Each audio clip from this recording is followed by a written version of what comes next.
itu tidak akan memberikan manfaat kepada kita.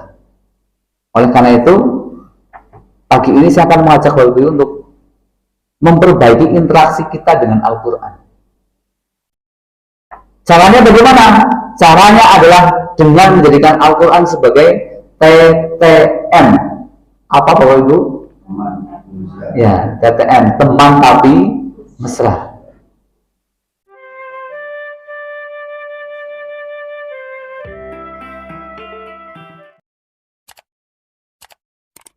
Assalamualaikum warahmatullahi wabarakatuh. Waalaikumsalam warahmatullahi wabarakatuh. Alhamdulillahirabbil alamin wa bihi nasta'inu ala umuri dunya wa din. Wassalatu wassalamu ala Rasulillah.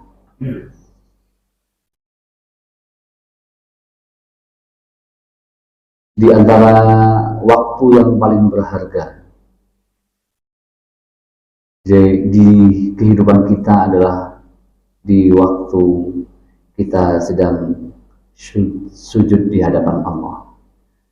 Karena di mana waktu itu adalah waktu yang paling dekat antara kita dengan Allah.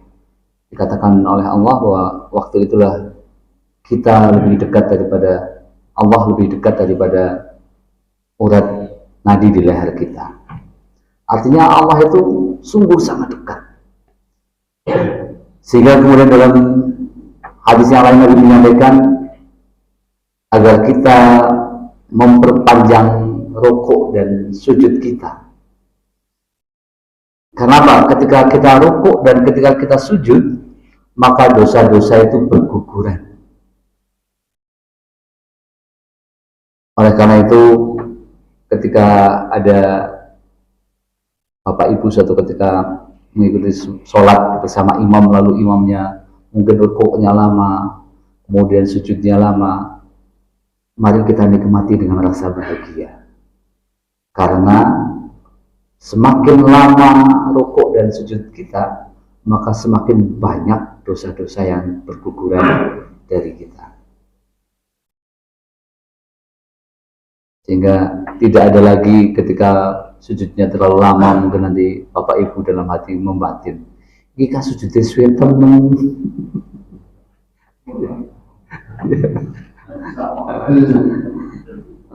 Dan posisi ini posisi yang sangat luar biasa Bapak Ibu, bahwa ketika kita sujud,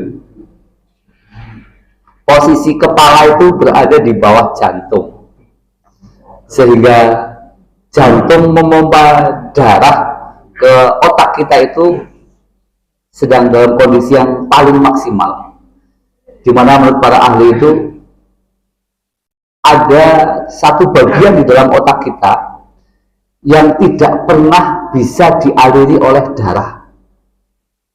Dan peneliti dari Amerika itu ternyata meneliti bahwa bagian itu bisa dialiri darah manakala orang sedang bersujud seperti sujudnya orang Islam. Sehingga kemudian peneliti itu yang semula itu non-muslim akhirnya memutuskan untuk masuk Islam. Hanya karena melihat dari betapa ilmiahnya sujud itu. Dan nanti akan kita ketahui bahwa nanti kaitannya dengan manfaat sholat itu. Dikatakan dalam Al-Quran, inna sholata tanha anil fakhsya'i wal munkar. Sesungguhnya sholat itu bisa mencegah perbuatan keji dan mungkar. Karena ternyata nanti ketika kita sujud itu, maka nanti bagian yang tidak pernah dialiri oleh darah itu nanti akan teraliri darah dan membuat jiwa kita itu lebih tenang dan emosi kita stabil serta pikiran tetap sehat. Apalagi hari-hari ini kita menghadapi begitu besar tekanan hidup.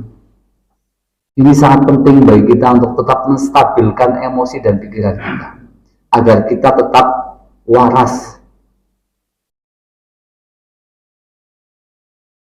Kira-kira itu untuk mengawali pertemuan kita pada pagi hari ini. Salawat dan salam semoga tercurah limpah kepada junjungan kita Nabi Agung Muhammad Sallallahu Alaihi Wasallam. Ibu, Bapak yang kami hormati, jamaah Nurul Falah yang dirahmati Allah.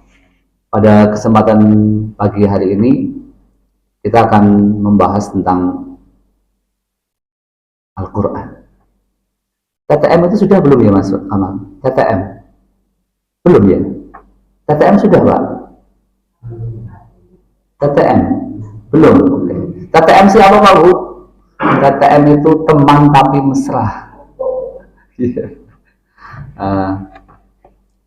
Ini pertengahan tanggal ini kita sedang di bulan Ramadan, tanggal 17 kemarin itu diperingati sebagai hari Nuzulul Quran, hari turunnya Al-Quran.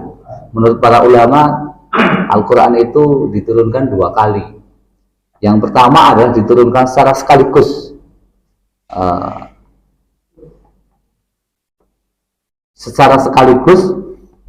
itulah yang disebut dengan malam Lailatul Qadar itu. Kemudian yang kedua diturunkan secara berangsur-angsur sesuai dengan tahapan proses kehidupan yang ada pada waktu itu. Dan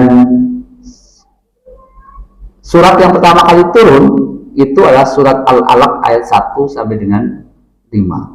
Ada banyak pelajaran berharga di dalam surat Al-Alaq 1 sampai 45 ini, di mana disebutkan yang pertama adalah Iqra bismi rabbikal ladzi khalaq. Bacalah dengan menyebut nama Tuhan yang menciptakan. Jadi perintah pertama bagi umat Islam itu adalah agar kita itu membaca kejadian-kejadian yang ada di sekitar kita, membaca fenomena-fenomena yang ada di sekitar kita. Kemudian yang kedua tentu saja membaca ilmu pengetahuan. Yang ketiga, yang paling penting adalah membaca Al-Quran, Iqra. Kemudian yang kedua itu ada diceritakan bahwa kita itu diciptakan dari Al-Alaq atau segumpal darah. Al-Alaq ini itu terbentuk melalui proses yang juga luar biasa, di mana pertemuan antara sel telur wanita dengan sel sperma dari sang suami itu bertemu kemudian membentuk yang namanya zigot. Zigot itulah nanti yang kemudian berkembang dari satu sel itu kemudian membelah diri menjadi banyak sel sehingga lengkap menjadi 50 triliun sel, sehingga terbentuklah janin yang sempurna dan lahirlah kita. Di mana Allah mengingatkan bahwa kita itu sebenarnya diciptakan dari sesuatu yang orang saja tidak mau menyentuhnya, begitu. Dari sesuatu yang hina, yaitu tadi itu dari sel sperma pria dan sel telur wanita. Apa hinanya itu? Yang pertama sel telur, dia kalau setiap bulan tidak dibuahi, maka dia akan berguguran dan menjadi darah haid. Siapakah yang akan mau menyentuh darah haid itu? Saya pikir tidak ada. Demikian juga pria, itu juga memancarkan sel spermanya itu. Juga tidak ada yang mau begitu. Oleh karena itu penting bagi kita untuk tetap rendah hati bahwa kita itu asal muasalnya itu dari sesuatu yang sangat hina. Meskipun nanti setelah dewasa berkembang menjadi kelihatan ganteng, gagah dan gudeng gitu ya. Kemudian menjadi cantik, cerita dan seterusnya itu. Tidak ada yang patut kita sombongkan atau mungkin jadi orang yang sangat cerdas dan jenius. Tidak ada yang patut bisa kita sombongkan di hadapan Allah dan juga di hadapan manusia. Nah, kemudian di dalam surat Al-Hasyr ayat 21 tadi dikatakan, "Lau anzalna hadzal Qur'ana 'ala jabalin la ra'aitahu khashi'an mutasaddian min khasyatillah Wa tilkal amsalu nadribuha linnasi la'allahum yatafakkarun. Kalau sekiranya kami turunkan Al-Quran ini kepada sebuah gunung, pasti kamu akan melihatnya tunduk, terpecah belah disebabkan ketakutannya kepada Allah. Dan perumpamaan-perumpamaan ini kami buat untuk manusia supaya mereka berpikir. Jadi Al-Quran itu turunnya itu luar biasa. Andaikan itu diturunkan kepada sebuah gunung, maka gunung itu akan hancur lebur. Tapi diturunkan kepada manusia. Kenapa? Manusia yang mampu menanggungnya. Seperti diketahui bahwa tubuh kita terdiri dari sekitar 50 triliun sel. Di dalam sel itu nanti ada yang namanya atom. Di dalam atom itu nanti ada namanya proton dan neutron. Dan partikel-partikel itulah yang membentuk tubuh kita. Dan menurut penelitian para ahli, di dalam tubuh kita itu ada tidak kurang sekitar 400 triliun atom yang membentuk tubuh kita. Dan 400 triliun atom itu jauh lebih banyak daripada atom yang membentuk alam semesta ini. Oleh karena itu, kita memang sebenarnya sangat luar biasa, makhluk ciptaan Allah yang sangat luar biasa. Nanti kalau Bapak Ibu semakin mengenal diri sendiri, nanti Bapak Ibu akan semakin mencintai diri sendiri. Bahwa kita tuh mau luar biasa diciptakan oleh Allah. Oleh karena itu kita harus memperlakukan diri sendiri itu dengan baik. Baik, kita lanjutkan. Disampaikan dalam surat Al-Hasyr ini bahwa Al-Quran seandainya diturunkan kepada gunung, maka dia akan hancur lebur karena takutnya kepada Allah. Jika gunung yang sekeras itu saja bisa hancur lebur, maka hati kita yang tidak sekeras gunung itu harusnya bisa lebih lembut dalam menerima Al-Quran ini. Dan saya sudah sering sampaikan bahwa apapun yang bersentuhan dengan Al-Quran itu pasti jadi mulia. Apa Ibu? Apapun yang bersentuhan dengan Al-Quran jadi mulia. Kita lihat yang pertama, Malaikat Jibril. Diketahui dalam sebuah hadis bahwa jumlah malaikat di langit itu, langit kan ada 7 ya. Di langit pertama jumlah malaikat itu jumlahnya adalah sejumlah manusia dari zaman Nabi Adam sampai hari kiamat. Itu jumlah malaikat di langit pertama. Kemudian di langit yang kedua itu jumlahnya 2 kali lipatnya. Di langit yang ketiga 3 kali lipatnya. Di langit yang keempat 4 kali lipatnya. Di langit yang kelima 5 kali lipatnya. Di langit yang keenam 6 kali lipatnya. Dan di langit yang ketujuh itu 7 kali lipatnya. Seluruh malaikat itu nanti di hari perhitungan di padang mahsyar itu akan diturunkan serentak mengelilingi manusia di padang mahsyar. Sehingga hari itu memang hari yang sangat menakutkan. Bagaimana mungkin kita bisa lari dari kepungan para malaikat itu, dari pengadilan yang luar biasa itu? Tidak ada celah, karena setiap satu manusia dijaga oleh 7 malaikat. Kan jumlahnya 7 kali lipat. Dijaga istilahnya gitu ya, dijaga gitu.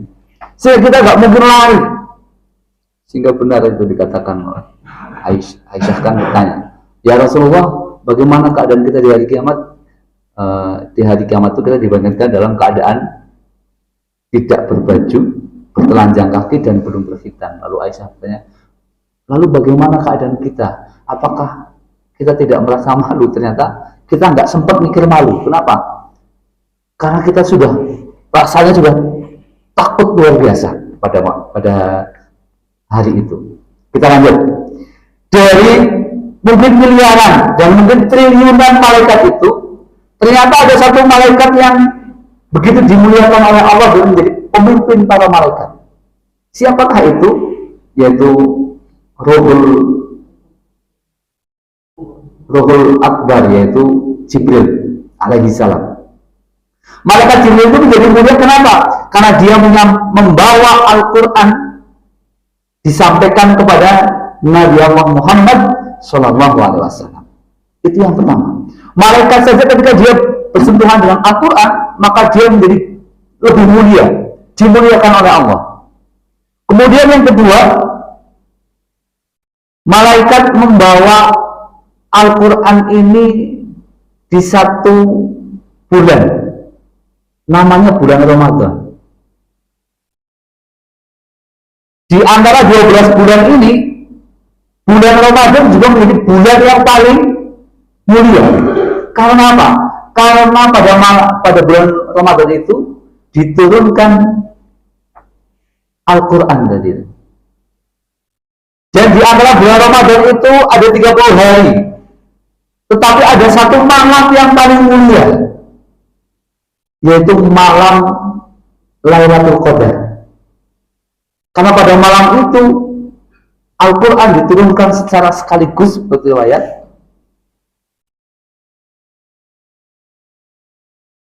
Itu sudah dua hari saja. Ketika dia bersentuhan dengan bulan, maka bulan menjadi mulia. Ketika bersentuhan dengan hari, maka hari atau malam itu juga menjadi lebih mulia. Kemuliaannya apa? Orang yang beramal di malam Lailatul Qadar itu lebih baik daripada beramal 1000 bulan. Kemudian Al-Quran diberikan kepada Nabi. Di antara 124.000 Nabi, jadi Nabi itu total jumlahnya ada 124.000. Itu nanti akan ada Nabi dan Rasul sejumlah 313. Ada 313 Nabi dan Rasul. Kalau Nabi kan dia hanya diperintahkan untuk menerima wahyu, tetapi dia hanya untuk dirinya sendiri.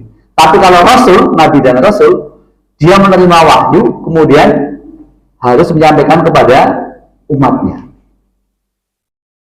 Makanya ada Nabi yang tidak punya pengikut. Nabi siapa itu? Nabi Sam'un, atau kita bisa mengenalnya dengan sebutan Samson gitu ya. Iya. Ini terkait dengan Lailatul Qadar itu kan nanti terkait dengan amaliyah Nabi Sam'un atau Nabi Samson itu. Besok-besok kita ceritakan. Kemudian di antara 313 Nabi dan Rasul ini ada 5 Rasul yang memiliki kedudukan paling mulia, yang disebut dengan Rasul Ulul Azmi. Siapa mereka? Yaitu kalau saya menyingkatnya jadi NIMIM. Apa Bapak Ibu? NIMIM. M yang pertama adalah Nuh, kemudian I itu Ibrahim, M itu Nabi Musa, I itu Nabi Isa, M Nabi Muhammad. N-I-M-I-M, NIMIM. NIMIM.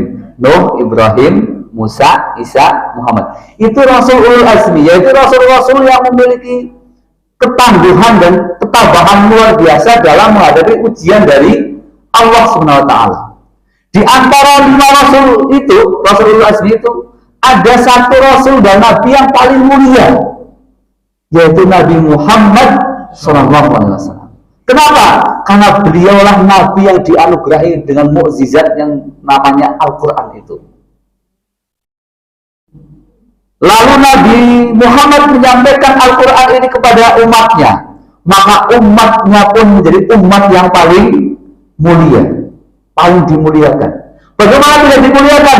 Umat Nabi Muhammad itu lahirnya belakangan, tetapi oleh Allah dia diprioritaskan untuk masuk surga terlebih dahulu dibandingkan dengan umat-umat nabi-nabi yang terdahulu. Siapakah mereka? Mereka umat Nabi Muhammad itu adalah bapak, ibu, dan kita semuanya. Oleh karena itu ibu, bapak, Al-Quran ini adalah mukjizat yang sampai hari ini masih bisa kita saksikan, masih bisa kita rasakan. Bagaimana mungkin kita akan menjadi hina kalau kita setiap hari membaca dan mengamalkan Al-Quran ini. Tapi ingat, di dalam surat Al-Isra dikatakan,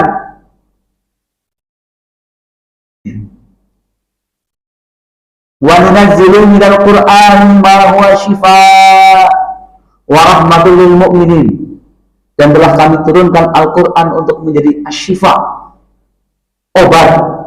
Asyifa itu artinya obat yang menyembuhkan. Jadi kan ada obat yang tidak menyembuhkan, ada Bapak Ibu. Tapi asyifa itu maksudnya adalah obat yang menyembuhkan, obat yang pasti menyembuhkan. Untuk siapa itu? Untuk sebagai asyifa, kemudian yang kedua rahmat atau kasih sayang untuk orang-orang yang beriman. Tetapi di belakang ayat dikatakan wala yazidu zalimina illa khasar, dan tidak akan menambah kepada orang-orang yang zalim kecuali kerugian. Jadi Al-Quran ini sebenarnya seperti pedang bermata dua, Bapak Ibu. Di satu sisi dia itu akan memuliakan orang yang memuliakan Al-Quran, di sisi yang lain dia akan menghinakan orang yang menghinakan Al-Quran. Oleh karena itu, karena setiap segala sesuatu yang bersentuhan dengan Al-Quran itu akan jadi mulia dengan syarat awal, dengan syarat kita beriman kepada Al-Quran, mengimani isi Al-Quran, kemudian mengamalkannya, maka marilah kita sebagai umat yang dipercaya oleh Allah untuk menerima mukjizat Al-Quran ini, kita jaga dan kita muliakan betul Al-Quran ini. Kalau dulu ketika kita masih muda itu belum ada HP, ketika mendapatkan surat dari kekasih itu rasanya luar biasa. Kita jaga betul itu suratnya, disimpan di lemari, ibu dan ayah nggak boleh tahu. Maka hari ini ketika kita mendapatkan surat cinta dari Allah yang namanya Al-Quran ini, mari sungguh-sungguh kita baca, kemudian kita ikuti. Ada sebuah kisah yang menjadi idiom agar kita ini lebih baik memperlakukan Al-Quran. Andaikan Al-Quran ini kita taruh di atas lemari, tidak pernah kita baca, itu tidak akan memberikan manfaat kepada kita. Oleh karena itu, pagi ini saya akan mengajak Bapak Ibu untuk memperbaiki interaksi kita dengan Al-Quran. Caranya bagaimana? Caranya adalah dengan menjadikan Al-Quran sebagai TTM. Apa Bapak Ibu? Ya, TTM, teman tapi mesra. Karena kita akan menjadikan Al-Quran sebagai teman tapi mesra, maka kita punya 3 cara, juga disingkat jadi TTM. T yang pertama adalah tilawah, membaca Al-Quran. Bagaimana cara tilawahnya? Cara tilawahnya cukup sederhana. Kita punya waktu 8 jam. Kita punya waktu 24 jam. 8 jam kita tukar dengan uang untuk bekerja, 8 jam kita gunakan untuk beristirahat, tidur. 8 jam sisanya inilah yang akan menentukan kita akan jadi apa di kemudian hari. Nah, saya mengajak Bapak Ibu sekalian untuk memanfaatkan waktu 8 jam sisa dari setelah bekerja dan tidur ini. Itu 8 jam itu kalau usia kita 60 tahun, maka 8 jam itu akan setara dengan 20 tahun. Artinya apa? 20 tahun kita gunakan untuk bekerja, 20 tahun kita gunakan untuk tidur, 20 tahun akan kita gunakan untuk apa yang akan kita lakukan. Nah, menurut survei orang-orang Indonesia itu biasanya menggunakan waktu sekitar 5-6 jam tertinggi di dunia untuk bermain HP. Itu survei terakhir. Kita juara, alhamdulillah. Juara mainan HP. 5-6 jam. Kalau 5-6 jam itu artinya berapa tahun itu? Kita mengalokasikan waktu sekitar 15 tahun. Berarti sisanya yang 5 jam itulah yang 5 tahun itulah yang akan kita gunakan untuk beribadah kepada Allah.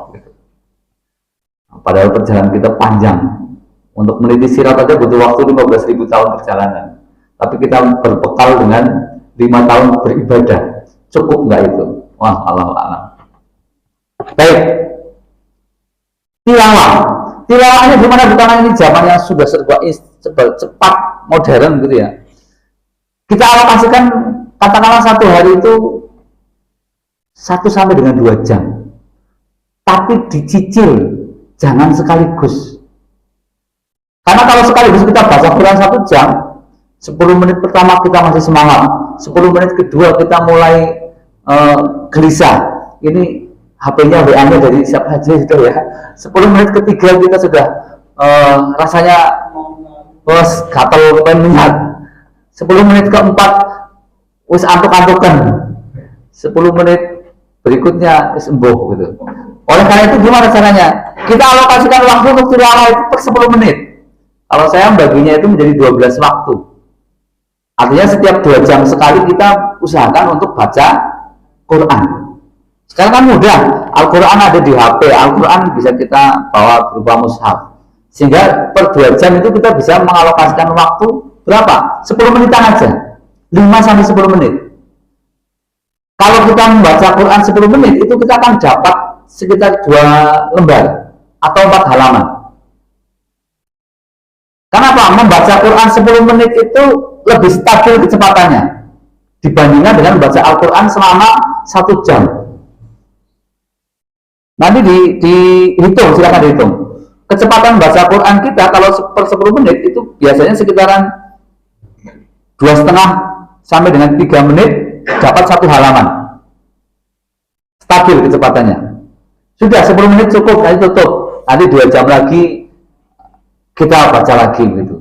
Kalau jam 6 baca, nanti jam 8 baca lagi. Jam 8 baca, berarti jam 10, kemudian jam 12 dan seterusnya. Sampai 12 waktu. Kalau 12 waktu terpenuhi, berarti nanti akan ketemu sekitaran 10 kali 12 kan 120 menit. Berarti kita mengalokasikan waktu dengan Al-Quran sudah 2 jam. Halo? 2 jam. Kalau jatuhnya separuhnya, berarti kita sudah mengalokasikan 1 jam untuk Al-Quran. Dan kita masih bisa melakukan aktivitas harian kita, insya Allah. Lah, apa bisa ya? Bisa. Yang menyebabkan tidak bisa karena pikiran kita mengatakan tidak bisa. Tapi kalau kita sudah mulai menanamkan dalam diri kita bahwa bisa, insya Allah nanti bagaimanapun caranya nanti akan dapat gitu. Nanti ada waktu yang mungkin kita berat, yaitu waktu jam 12 malam. Nah, waktu jam 12 malam itu nanti bisa kita masukkan di waktu subuh sekalian. Habis subuh kita baca 20 menit atau habis maghrib sampai dengan isya 20 menit itu bisa. Itu idealnya begitu. Tetapi kalau jatuhnya dapat separuh, berarti dapat 1 jam. Sudah lumayan. 1 jam kali berarti 10 menit. Berarti ada berapa itu? 10 menit kali 6 bagian ya. 6 kali 4. Baik 24. Paling tidak 1 jam itu sudah dapat 1 juz insya Allah. Sehingga bisa selesai 1 hari 1 juz itu. Itu beberapa tekniknya. Kemudian yang tadi rumusnya apa? Per 2 jam 10 menit baca. Per 2 jam 10 menit baca. Nggak usah banyak-banyak. Banyak-banyak nanti ibu gelisah begitu. Kios anak HP, pesanan roti dan seterusnya. Baik. Yang kedua adalah tahfidz, yaitu apa? Menghafal Al-Quran. Tekniknya bagaimana? Tekniknya kalau saya itu biasanya saya bagi jadi per 10 menitan juga. Caranya kita udah 10 menit kita tentukan dulu targetnya. Katakanlah target kita mau menghafal 1 baris Al-Quran. Maka 10 menit kita baca 1 baris itu berulang-ulang. 10 menit. Setelah lancar dan bacaannya benar, karena tujuan 10 menit baca itu nanti adalah untuk melancarkan bacaan, kemudian membetulkan bacaan, biar panjang pendeknya tepat.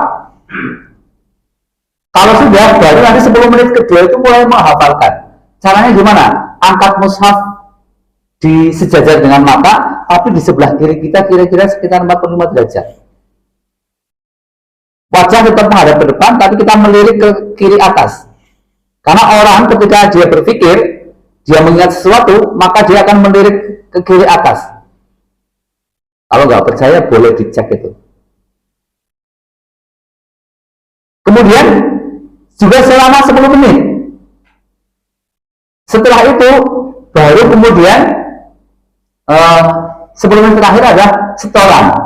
Setorannya kepada siapa? Kepada teman keluarga boleh, kalau tidak ada teman dan keluarga boleh kepada tembok. Maksudnya setorannya itu sudah tidak memegang mushaf, tidak melihat mushaf. Atau juga kepada malaikat raqib yang senantiasa mencatat amal baik kita itu. Okay? Yang terakhir adalah M, murojaah. Setelah dihafal, 1 jam setelah dihafal harus sudah diulangi. Kenapa? Orang itu akan melupakan 80% yang dia hafal setelah 1 jam. Oleh karena itu, sebelum 1 jam sudah diulangi. Kalau hari ini kita menghafal katakanlah jam setengah 6 ini, maka nanti jam setengah 7 sudah harus diulangi. Wah, yo, ketika sibuk teman ngapal apa? Iya. Tetapi tujuan kita itu TTM dengan Al-Quran. Teman tapi mesra kan begitu. Sebentar-bentar lihat, sebentar-bentar lihat, sebentar-bentar tanyakan kabar gitu. Teman tapi mesra kita siapa, Bapak Ibu? Ya pasangan hidup kita lah. Jadi itu beberapa tips praktisnya, dan nanti di subuh yang akan datang kita akan praktek untuk menghafalnya, menghafal yang powerful dengan teknik saya menyebutnya sebagai smart tahfidz gitu ya. Smart tadi itu singkatan dari sistem mempelajari tercepat. Ada tekniknya nih, sehingga meskipun bapak ibu usianya sudah sepuh, kalau kecil kan namanya usia emas gitu ya. Kalau seusia saya nanti mungkin sudah usia perak gitu ya. Kalau lebih tua lagi nanti usia perunggu. Kalau bapak-bapak yang sudah 70 tahun namanya usia besi gitu ya. Sudah karatan gitu. Tapi nanti kita akan praktekkan, dan insya Allah nanti bapak-bapak itu meskipun sudah sepuh nanti akan mudah untuk menghafalnya.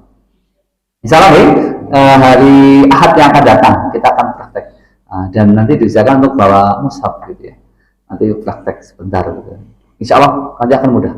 Kira-kira demikian yang bisa kami sampaikan. Kurang lebihnya kami mohon maaf. Wabillahi taufiq wal hidayah. Wassalamualaikum warahmatullahi wabarakatuh. Waalaikumsalam.